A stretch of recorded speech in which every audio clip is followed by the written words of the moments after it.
ஏய் சாம்படுதி எங்கே போகிற? பால் கொடு. ஆ அப்படின்னா அப்படின்னா என்ன என்ன கோச்சிக்கிட்டியா? ஏன்? போமா? சரி சரி சரி.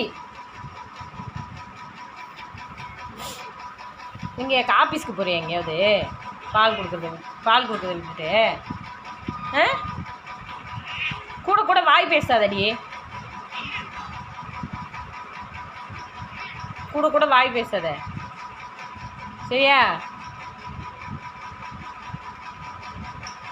உட்காந்து ஒழுங்கா படுத்து பால் குடண்டி.